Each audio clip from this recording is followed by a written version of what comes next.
I certainly took the blame for it, because they figured the audience wants me to, so I became the villain they wanted me to be. Well, what's interesting is, let's talk a bit about Alice Cooper first, kind of this alter ego, this character you created on the stage.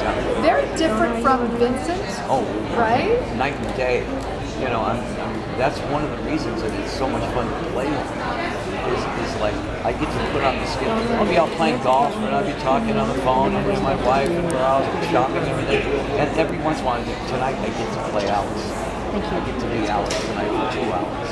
That's so much fun. And even after all this time, like in the beginning it was very controversial, and you pushed all these boundaries. What about today, when you're on stage as Alice Cooper? Does it still feel the same? Do you still feel that energy? And how do you feel like you're still breaking those boundaries? I don't think you can shock an audience. I really don't think you can. I think the audience pretends to be shocked, but I don't really think they are. I mean, it's what's shocking me. I hang myself on stage, or I get my head cut off, and then I turn on CNN and I see a real thing where they're really getting their head cut off, and I go, well, how do you shock an audience? So we use shock as a device, but there's a lot of comedy in the show also. I mean, you can't have horror without comedy. That's true. Last question. What I found really fascinating, a bit about the personal side for you, is that you've been married to the same woman for almost 4 decades, right? Yeah. And you've said that what makes a really strong marriage is always going on dates. So I'm curious from Alice Cooper, what makes a really good date? I whisked my wife off to cheap hotels on a Tuesday afternoon. Nice! That's good. You have to treat her like your girlfriend, and that her dad's going to get mad if he finds out. Even after 38 years, we flirt with each other. We go all out.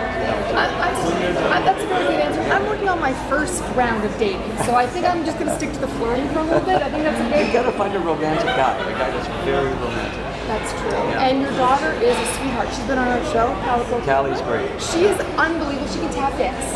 We tap dance together. Yes. Do you want to tap dance together? Yes, go ahead. What do you think? Can I You can hoof it. I can, right? Yeah. No, she can dance because Cheryl was with Joffrey Ballet, and so Cheryl taught her everything about dance. And Calico is like Kristen Wiig. She's crazy. She's so funny, but she did say to me that at first in her career, she didn't want to say, I'm Alice Cooper's daughter. No, she won't even ever use that. Right, and she was like, she wanted to kind of separate herself to find her own group and stuff. But we did talk about, even with my dad, who was not in the business at all, but kind of acknowledging, When she gets the part, then they find out that I'm her dad, and then it's a different thing.